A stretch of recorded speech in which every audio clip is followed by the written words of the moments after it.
Alan Winston with my producer Rebecca McKean. And for the 5 days of the Nevada Desert Experience's 2025 Sacred Peace Walk, a group of people will walk, carrying signs, beating drums, singing, praying, along a desert highway on western Shoshone land next to the most bombed place on earth. They've been doing this for decades.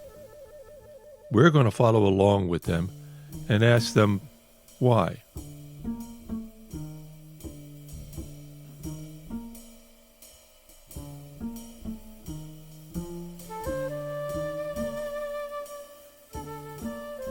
So my name is Mark Kelso, and I'm a Catholic worker, and the main thing we do is take care of homeless people and poor people, and that's what I do. NDE is Nevada Desert Experience. It's an anti-nuclear organization, and they do the Peace Walk, Justice for Our Desert. They do an event for the Martin Luther King Day Parade, and they try to promote peace, and they try to promote the ending of nuclear weapons. Some of us here today have maybe spent many years thinking about principles of nonviolence and trying to practice these principles. So we're just gonna just look at some of the principles from Gandhi and from Martin Luther King, and we're just going to just try to think about the ways these principles can be incorporated into our practices.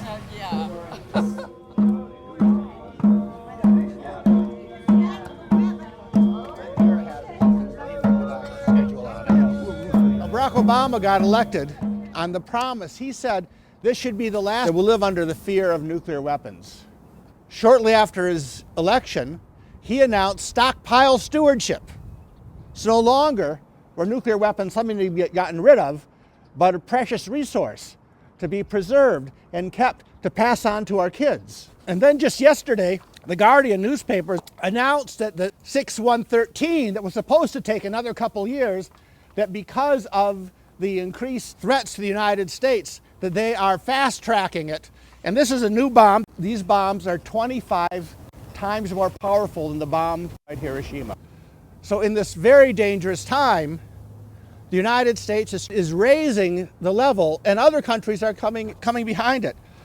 So I'm not here proselytizing or trying to push a Christian ritual on you all, but just to ask you to join in as we walk through the town, that we are proclaiming peace, the banishment of the bow and the chariot.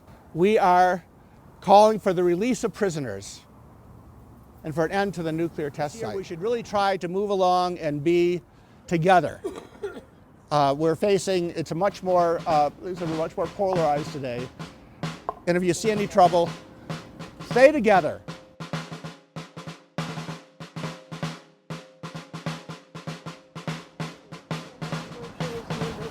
Hi, you want to know what this is all about? Sure, why not? Yeah. Just give peace a chance, right? Yeah. Make love, not war, huh? Yes, because the alternative is the destruction of the human race. So you're not a Trump fan, huh? No, afraid not. No. It was great talking to you. Yeah, right? we got to catch up with our people. Don't Okay. forget to- Thank you. Take care. Take care. You too. Want to know who we are?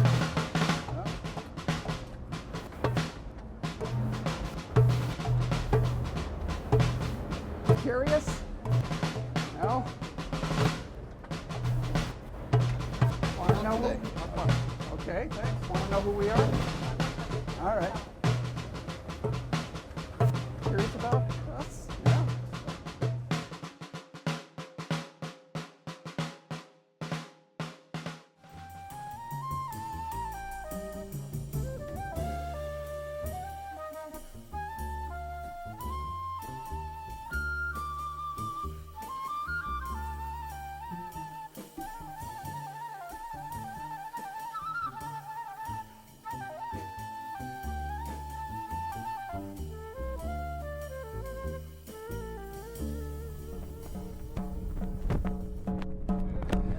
Jeremiah Jones of the Western Shoshone Nation blesses the day and the walkers. In his words, Grandfather, I'm standing here, help me. Pray away within your mind with this song. Keep this song while we're going down the road. Don't worry about the heat. Use the energy from the sun to give you the strength you need if you feel like you're...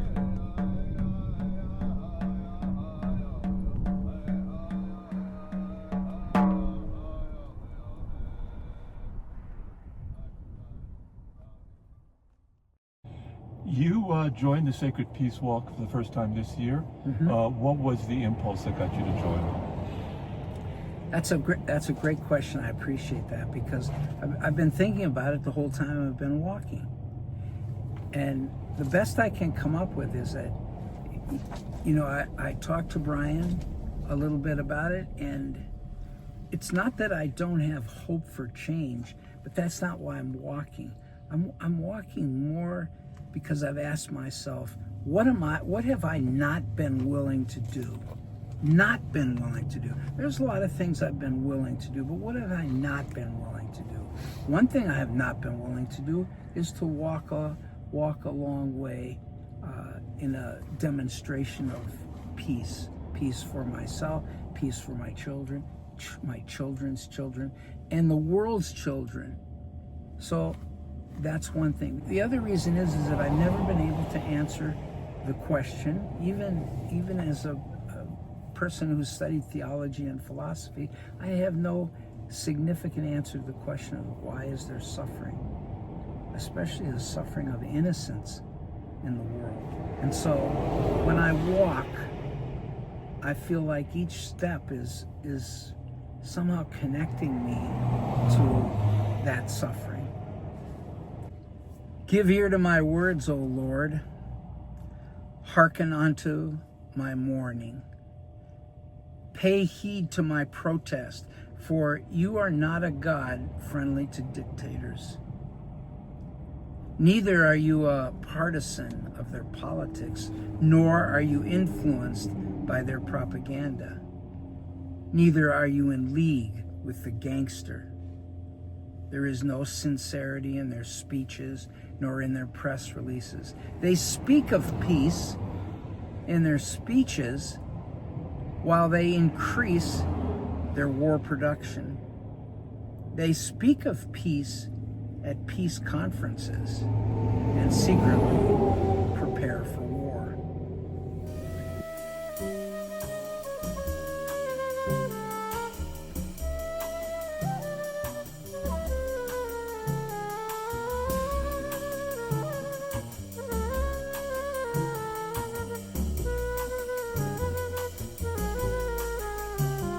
After lunch, I spoke with Elisa Carlson, who resides in the lonely north of Nevada. We had spoken at last year's Sacred Peace Walk, and this gave me a chance to catch up. Hey, how's it going, Alice? Yeah, how's it going? Elisa Carlson. Elisa Carlson. Yeah, I remember you. We spoke last year. We did. I read some poetry, I think I wrote. Yeah, we talked about North Nevada. And Deep Time. And Deep Time, that's right. It was a good conversation. I think so. How is life in North Nevada now that we have a new, wonderful administration? Has it affected you out there at all? I grew up closeted in rural Nevada, and so I'm kind of used to hiding my identity. Yeah. And then for a while, that's the sunglasses. Yes, I'm in. You're an incognito. Yeah, I'm in hiding right now. But I'm used to that, right? Like just being queer and trying to hide who you are because you're not always safe. I have friends who, don't even eat meat and they're talking about getting guns because they are worried about their safety. Why do you think Americans are that way, or at least half of us are that way? That's causing this fear in you and your community? So I guess I have this really naive idea that I think a lot of people are unexpressed in their lives. And explain that. Yeah. Well, I would say that they aren't living the lives that they probably want to be living. And they feel like maybe they haven't ever had a chance to do that because of the circumstances of their life. They've had to fill a role, play a part, do something other than really kind of figure out who they are.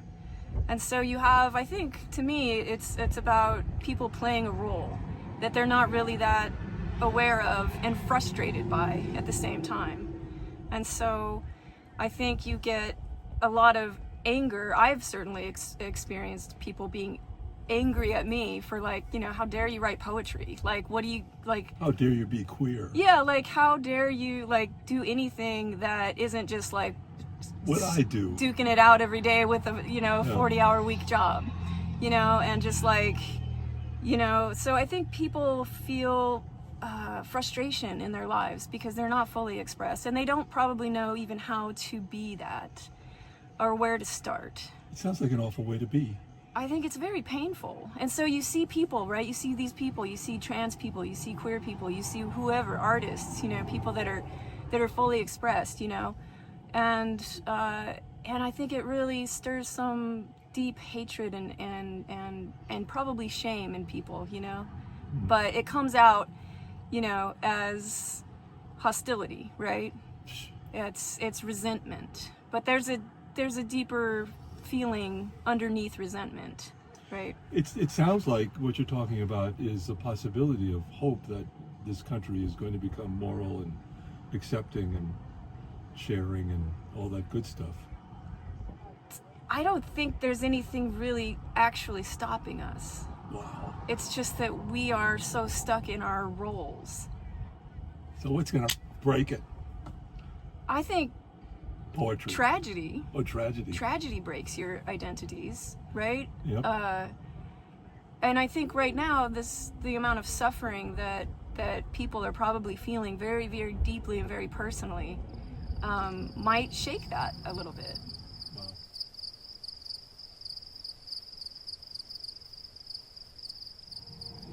Years ago, I came to you as a stranger and have never been worthy to be called your lover or to speak your name.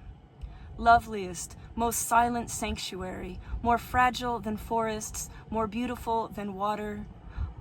I am older and uglier and full of the knowledge that I do not belong to beauty and beauty does not belong to me.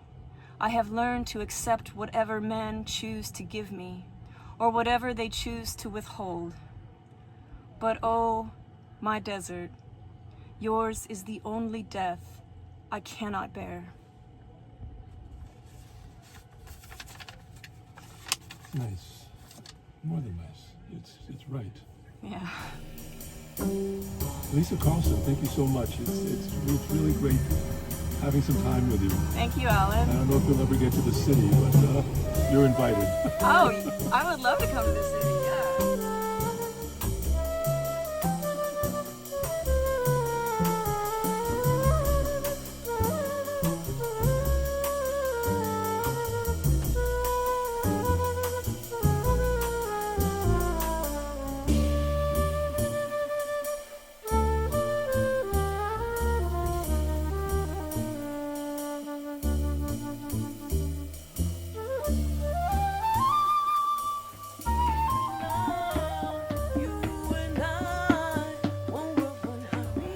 Which is the garden, the memorial garden, planted with the roses and mesquite and different medicinal plants.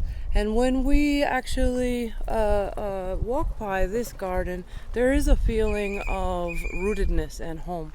And in the desert, it is especially quenching in such a dry place to see something that is almost like a little secret garden. Right, this oasis, like this cottonwood. A lot of times they take off these fronds, and there's no reason for it because this is like part of the welcome, you know. And if you don't want this welcome, you can walk around on the other side, and you don't have to say hi. But I like to say hello, and you know it's amazing how uplifting that is. So this place, I think, helps to represent it. It was created, or rather a gift from Genevieve Vaughn, who is 85, going on 86, fabulous. mother of the maternal gift economy. The gift economy is not new. What she calls the maternal gift economy is understanding unilateral giving, the way a mother gives to a child, understanding all beings have this capability. So to give one way without expecting anything. This is the desert. And it is a really wonderful reminder of beauty and the beast within and around, where things can be very beautiful. I like to ask, where are your teeth? You are very beautiful. Oh, I know you have teeth. I want to be friends. And so I keep my hands to myself. And so this is a part of, I think, the teachings of the desert, with, especially with the cacti. We passed the first bridge, and walking from the garden up the path is really lovely because it reminds us that we're all walking some path. And perhaps that path is the path to understanding. We're just coming from many different places. So this place of neutrality, or as Genevieve said, an outpost of peace.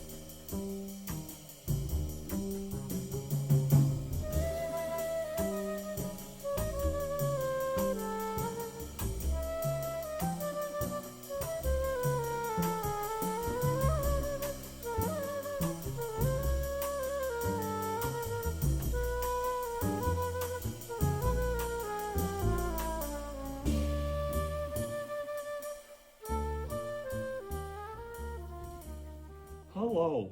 Hello, Alan. I always mispronounce your name. A lot of people mispronounce your name. I mean, it's Terrell or Terrell? I was raised Terrell.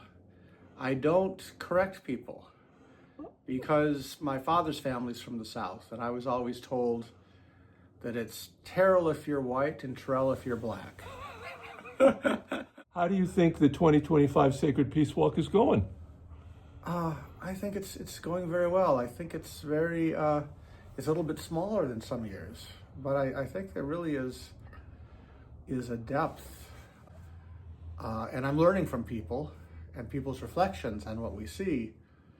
And one thing I'm hearing from people who haven't been here on this walk before is how much, from one person in particular, how interrelated everything is we've seen, from the Strip to the sleazier parts of Las Vegas, to the homeless camps under the bridge that goes into the west side, and then going by the prison and Creech Air Force Base today. That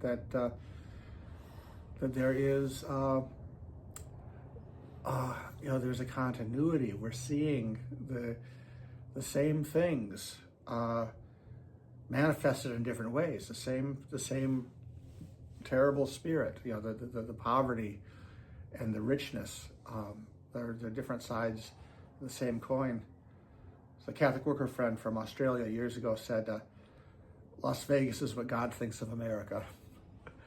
There's things of beauty too. Here we are in the Temple of Goddess Spirituality, and visiting the Catholic Worker House, and seeing the pockets of resistance.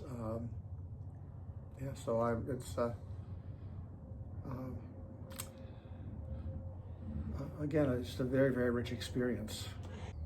You've met a lot of good people in your life. Oh yes, I've been very, very, very. Dorothy rich. Day being one of them. Yes, and I met, when I was 19 years old, and about that same time I met Daniel Berrigan and Philip Berrigan. I was telling someone today, the first time I was ever in jail more than a few hours in a police station getting processed out, I was in jail for 2 weeks in Colorado after being arrested at Rocky Flats with 14 other people, including Daniel Ellsberg. Very good, important part, I was like 21 years old, and I spent 2 weeks in a cell block with Daniel Ellsberg. Yeah, I dropped out of college for that. I don't regret it. Formative. Yes. To who you are today. Yeah. If there was one word that you could explain why you walk this Sacred Peace Walk, why you do the 60 miles from Las Vegas to Creech, to the Nevada nuclear test site, what would that word be? I'd say hope. But I want, if you ask me one word, I've got to qualify it. I'm not saying hope that I already have. I'm not saying hope that I am, that's established, that I am confident of. I have hope as an aspiration and as a discipline. And this, I'm given hope through this. I'm also working for it. Some of it's a gift and some of it is a labor. But I do find myself more hopeful in events such as this. I was recently quoted as saying, and I don't remember saying it, that I've always said hope is not the same as optimism, but somewhere I said, I guess, that optimism is despair in its deepest form. Optimism meaning to look at the world and say, everything's pretty cool, it's all going to work out, is, if that's what people think, that no, it ain't gonna.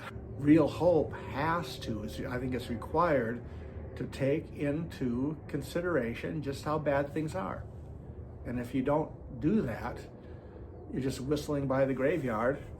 You know, you can't contribute to anything better. You know, it takes the hard, cold, sober look. Hope is not an idealistic pie in the sky kind of thing. Hope is the most pragmatic and hard-headed and realistic way to approach the world. Hope is destroyed when we have give ourselves over to delusions and rosy pictures of the world as it is and as it's going to be. There are wonderful things happening, and there are wonderful things that can happen even in these dark times, but it's not going to be because people ignore how bad things are. You wrote a poem. Yes, a part of our walk, began on the Strip on Sunday in Las Vegas, and walking through Las Vegas to the west side and the north side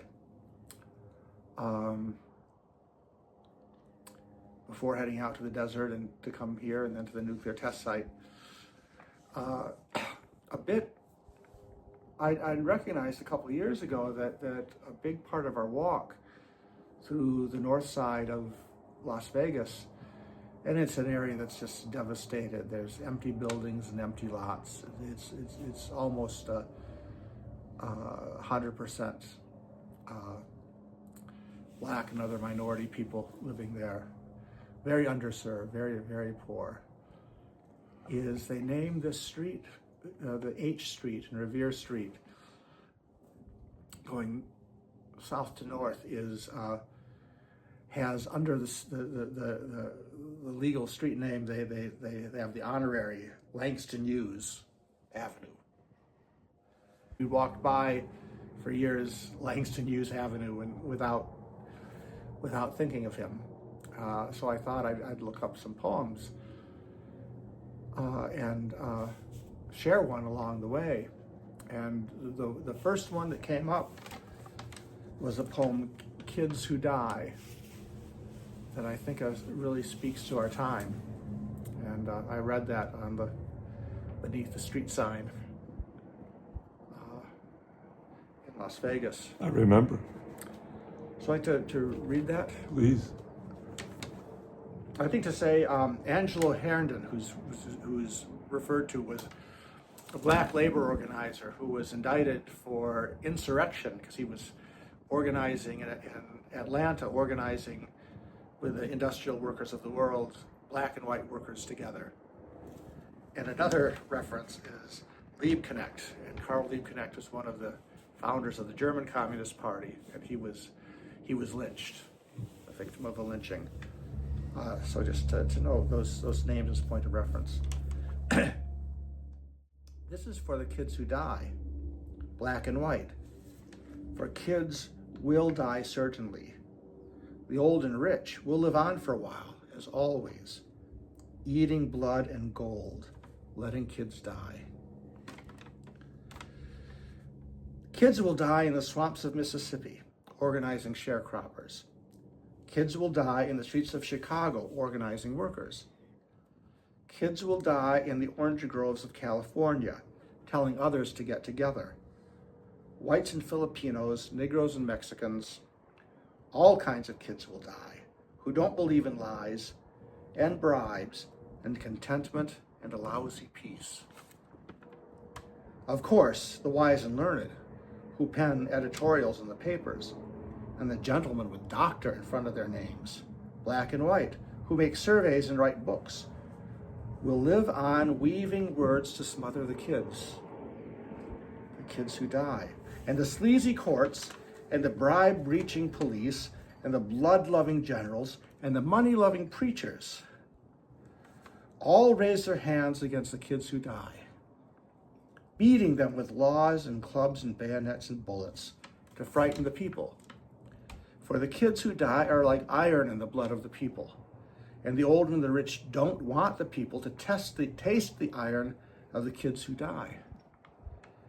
Don't want the people to get wise to their own power, to believe Angelo Herndon, or even get together. Listen, kids who die. Maybe now there will be no monument for you except in our hearts. Maybe your bodies will be lost in a swamp, or a prison grave, or the potter's field, or the rivers, where you drowned like Liebknecht. But the day will come. You are sure yourselves it's coming, when the marching feet of the masses will raise for you a living monument of love, and joy and laughter, and black hands and white hands clasped as one, and a song that reaches to the sky, the song of life triumphant through the kids who die.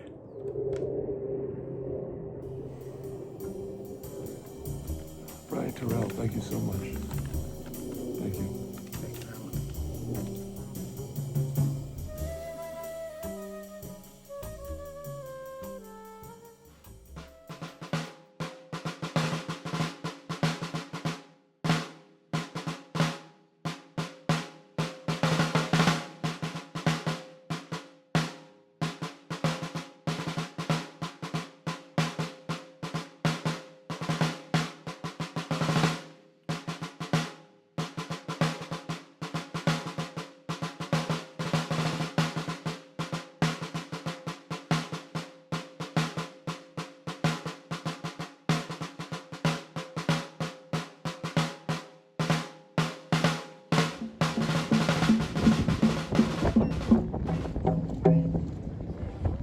What they do here is unspeakably evil. Every man, woman, and child is made in the image of God and possessed of an inviolable dignity. All life is, in fact, sacred. And when you build weapons that cannot distinguish between men and women and children or soldiers and civilians, you trespass upon the soul of man. When the soul of man is trespassed upon, the man must trespass. Turn around, Nate.